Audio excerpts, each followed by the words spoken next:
ఈ సిగ్నేచర్తో పోలిస్తే రెండిటికి పొంతనే లేదు. ఆ ఫేక్ సిగ్నేచర్తో మనోడు మంచిగా ఒక ఈమెయిల్ చేసిండు. నరేంద్ర మోడీకి అద్భుతమైన శిష్యుడిగా మారిపోయాడు మన బండి సాయి భగీరథ్. సో ఆయన మరి ఈరోజు ఇప్పటికి కూడా పరారీలోనే ఉన్నాడు. నేను ఈ మీడియా సమావేశం మళ్ళీ ముగియక ముందే చెప్తున్నా, ఇతను ఎంతమంది అమ్మాయిలను అఘాయిత్యం చేసిండో ఈరోజు మన దగ్గర లెక్క లేదు. కానీ నేర చరిత్ర ఉన్న వ్యక్తి అని చాలా క్లియర్గా పోలీసు రికార్డులు చెప్తా ఉన్నాయి.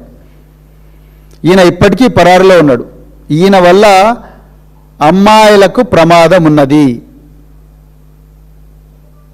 మన తెలంగాణ మహిళా లోకానికి ప్రమాదం ఉన్నది అన్న విషయం ఒక్కటి నేను చెప్పదలుచుకున్నాను. ఎందుకంటే పోలీసు వాళ్ళు చెప్తలేరు. ఈయన పరారీలో ఉన్నాడు, ఈయన వల్ల మహిళలకు ప్రమాదం ఉన్నది, ఈయన సమాచారం దొరికితే చెప్పండి అని చెప్పి ఏ పోలీస్ అధికారి కూడా ఇప్పటి వరకు ప్రెస్ మీట్ పెట్టలేదు. డీజీపీ గారు పెట్టలేదు, సైబరాబాద్ పోలీస్ కమిషనర్ పెట్టలేదు, డీసీపీ ఎవరు పేట్ బషీరాబాద్ డీసీపీ పెట్టలేదు, అదేవిధంగా పేట్ బషీరాబాద్ ఇన్స్పెక్టర్ కూడా మాకు ఈ పారిపోయిన నిందితుడి సమాచారం ఇవ్వండి అని చెప్పి ఎవరు కూడా పెట్టలేదు. కానీ మా తెలంగాణలో పుట్టిన బిడ్డల, మరి ముఖ్యంగా మైనర్ బాలికల రక్షణ దృష్ట్యా మేమే ఒకసారి ఆయన మళ్ళీ చూపిద్దాం అనుకుంటున్నాం. దయచేసి ప్రజలారా ఈ ఫోటోలో ఉన్న వ్యక్తిని దయచేసి చూడండి. ఈయన బండి సాయి భగీరథ్. ఇప్పుడు పోక్సో కేసులో సెక్షన్ 6 కింద ఒక మైనర్ బాలిక మీద తరచుగా అఘాయిత్యం చేసిండన్న ఆరోపణలు ఎదుర్కొంటున్న వ్యక్తి. సో ఈ వ్యక్తి ఎక్కడ కనిపించినా కూడా దయచేసి పోలీసులకు సమాచారం ఇవ్వండి. ఎందుకంటే రేవంత్ రెడ్డి గారికి బండి సంజయ్ గారి పుత్రరత్నాన్ని రక్షించాలనే ఆలోచన ఉంది తప్ప ఈయనను ఈయన ఆ అమ్మాయికి న్యాయం చేయాలన్న ఆలోచన ఉన్నట్టుగా మాకైతే ఇప్పటివరకు అర్థం కావడం లేదు. సో ఒక్కసారి చూడండి, ఈ అబ్బాయి పేరు బండి సాయి భగీరథ్. ఈయన వెంట్రుకలు ఉంటే ఈ విధంగా ఉంటాడు, వెంట్రుకలు లేకపోతే ఈ విధంగా ఉంటాడు. నాలాగా గుండు చేయించుకుంటే ఈ విధంగా ఉంటాడు. ఒక్కసారి దయచేసి చూడండి. మీకు ఈ విధంగా లేకపోతే కొంచెం బనియన్ మీద ఉంటే ఈ విధంగా ఉంటాడు.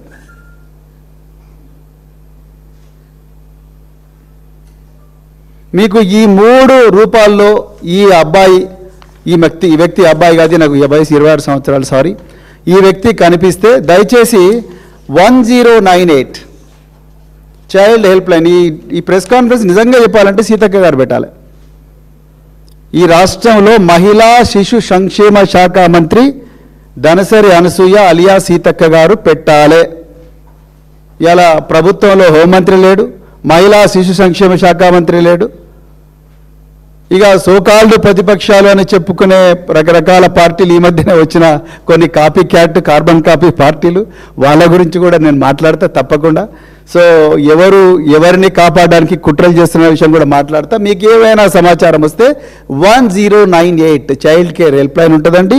లేకపోతే డయల్ 100 100 డయల్ 100 అనే నెంబర్ కూడా మీరు కాల్ చేసి చెప్పండి మీ వివరాలు గోప్యంగా వస్తే. లేకపోతే మాకు ట్విట్టర్లో కానీ ఫేస్బుక్లో కానీ ఇన్స్టాలో కానీ మా ఐడికైనా లేకపోతే ఎవరికైనా మీరు దయచేసి డిఎం చేయండి.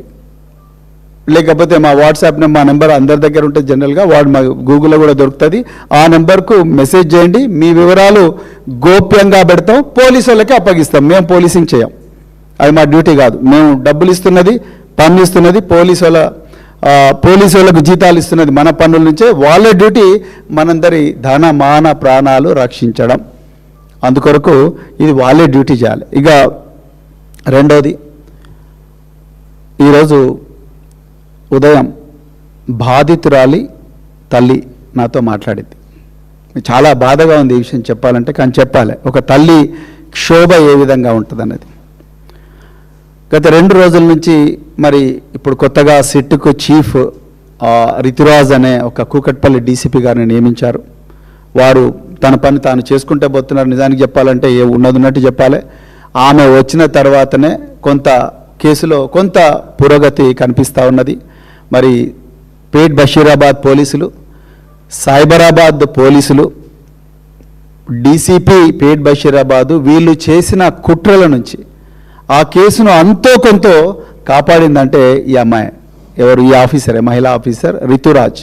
సో ఈమె ప్రస్తుతానికి ఆ ఎఫ్ఐఆర్ను సెక్షన్ 11 నుండి, అంటే బెయిలబుల్ సెక్షన్స్ పెట్టించి తప్పించాలని సాయి భగీరథ్ను చూసిండ్రు కదా, ఆ సెక్షన్ నుంచి ఆ అమ్మాయి స్టేట్మెంటు, మరి ముఖ్యంగా వాళ్ళ అమ్మగారి స్టేట్మెంటు రికార్డు చేసి సెక్షన్ 6కు కన్వర్ట్ చేసిన ఘనత ఎవరికైనా ఇవ్వాలంటే అది ఋతురాజ్ గారికి ఇవ్వాలి. వారికి హృదయపూర్వక ధన్యవాదాలు. తెలంగాణలో ఉండే అందరి తల్లిదండ్రుల నుండి, అదేవిధంగా తెలంగాణ మహిళా లోకం నుండి. సో ఇందులో మరి ఏమంటారు, ఈ అమ్మాయి కేసులో సెక్షన్ మార్చారు. దాని తర్వాత నిన్న కూడా చాలా ఇన్వెస్టిగేషన్ జరిగింది. ఏ ఇన్వెస్టిగేషన్లు జరిగినాయి అనేది నేను చెప్పను, ఇది నాకు అనవసరం, ఈ సబ్జెక్ట్ మ్యాటర్ కాదు ఇక్కడ. ఎందుకంటే చాలా సెన్సిటివ్ కేసు కాబట్టి వాళ్ళు ఏమేమి ఇన్వెస్టిగేషన్లు చేస్తున్నారు, ఇన్వెస్టిగేషన్ ఏ రూపంలో అవుతుంది అనేది నేను ఇక్కడ చెప్పకూడదు, చెప్పను కూడా. నేను బాధ్యత లేని పోలీస్ అధికారిని కాదు, నేను మాజీ పోలీస్ అధికారిని. ఓకే, సో ఇకపోతే ఇదే క్రమంలో ఈ కేసు మీరు ట్రాజెక్టరీ చూస్తే నిజంగా ఒళ్ళు గగురుపడుస్తుంది. ఈ కేసులో ఈ అమ్మాయి వ్యక్తిత్వాన్ని అడుగడుగున, ఈ అమ్మాయి వ్యక్తిత్వాన్ని, ఆ అమ్మాయి కుటుంబం యొక్క వ్యక్తిత్వాన్ని నాశనం చేయాలని చెప్పేసి, బురద చల్లాలని చెప్పేసి, వాళ్ళ మనోస్థైర్యాన్ని దెబ్బతీయాలని చెప్పేసి అడుగడుగున కూడా కుట్రలు జరుగుతూ ఉన్నాయి. ఈరోజు వాళ్ళ అమ్మగారు నాకు చెప్పింది ఏంటంటే, సార్ మేము ఈ కేసులో తప్పనిసరిగా పోరాడతాం, మాకు న్యాయం జరిగేదాకా పోరాడతాం, సాక్షాత్తు కేంద్ర హోంశాఖ సహాయ మంత్రితోనే మేము కొట్లాడుతున్నాం, నేను కొట్లాడుతా తల్లిగా, కానీ నా బిడ్డ చిన్నపిల్ల. ఆ అమ్మాయికి ఎవరో చెప్తా ఉన్నారు, అరే నీ వీడియో అక్కడ కనిపించింది, నీ ఫోటో అక్కడ కనిపించింది, నీ ఈ విధంగా నువ్వు సాయి భగీరథ్తో నువ్వు దిగిన ఫోటో అక్కడ కనిపించింది, ఇక్కడ కనిపించింది, రకరకాల మాధ్యమాల్లో వస్తున్న విషయాలు తెలుసుకొని ఆ బిడ్డ తల్లడిల్లిపోతున్నది. నా బిడ్డ మామూలు మనిషి కాలేకపోతున్నది. ఒక తల్లిగా నాదొక్కటే రిక్వెస్ట్ మీకు, దయచేసి ఈ దుష్ప్రచారాన్ని ఆపించండి సార్. పోలీసుల దగ్గర పవర్స్ లేవా? ఇలా ముఖ్యమంత్రి గారే సాక్షాత్తు నిందితుడి తండ్రితోని